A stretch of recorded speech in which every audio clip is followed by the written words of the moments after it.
전 여자친구로부터 임신과 관련한 정신적 피해 등의 명목으로 16억 원의 손해배상 청구 소송을 당한 김현중 씨. 갈등이 채 해결되지 않은 상황에서 군에 입대했습니다. 지난 10일 신병교육대 앞에는 수많은 취재진과 팬들이 모여 있었는데요.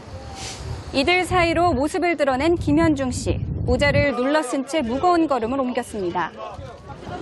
소속사 대표 배용준 씨도 자리에 함께했는데요. 입대 전 마지막 인사를 나누는 두 사람을 포착할 수 있었습니다. 육군 현역으로 군 복무를 이어갈 예정인 김현중 씨. 하지만 그 기간이 평탄하지는 않을 것으로 보이는데요. 입대 하루 전날 전 여자친구 최모 씨가 충격적인 주장을 했기 때문입니다. 현재 김현중 씨의 아이를 임신 중이라는 최 씨. 작년 한 차례 더 임신을 했었지만 당시 김현중 씨의 폭행으로 유산을 경험했다 밝힌 것인데요. 한 매체의 단독 보도를 통해 당시 최 씨가 임신 소식을 전한 후에 나눴던 두 사람의 문자가 공개됐고 폭행과 유산에 관한 부분도 언급된 것으로 확인할 수 있었습니다. 폭행 사건이 유산 논쟁으로 번진 지금 당시 상해 혐의에 대해 일부 인정했던 김현중 씨가 임신 사실을 인지하고 있었는가는 중요한 쟁점이 될 전망인데요. 변호사를 찾아가 들어봤습니다.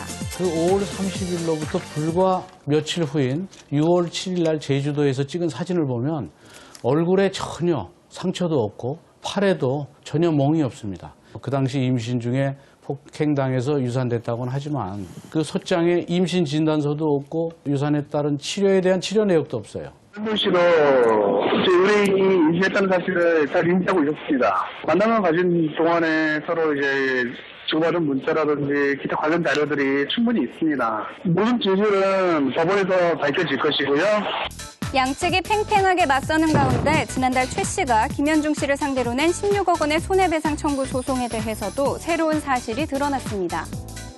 그 최모 씨가 금년 1월 3일 날 임신을 통보하고 1월 5일 날 만나서 아이하고 살 집이 필요하다고 16억 원을 달라고 그랬어요. 임신 등에 따른 스트레스로 위자료 10억 원. 그리고 지난해 6억 원을 받았는데 합의서에는 6억 원이 오간 사실을 밝히지 않겠다는 조항이 있었다고 하는데요. 주변 지인들이 돈을 받은 걸 알고 있다. 그러니까 발설이 됐기 때문에 그래서 그 위약금 6억 원. 그래서 모두 16억 원을 청구한 것입니다. 이에 대해 최 씨의 변호인은 먼저 돈을 요구한 적이 없다며 곧 추가 증거를 제시할 것이라고 반박했습니다.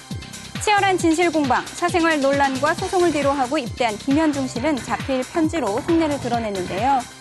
팬들에 대한 미안한 마음을 전하며 곧 성숙해져 돌아올 것이라 약속했습니다. 앞으로 법률 대리인을 통해 재판을 이어갈 김현중 씨. 의견을 조율하는 첫 변론 기일은 6월 3일 있을 예정입니다.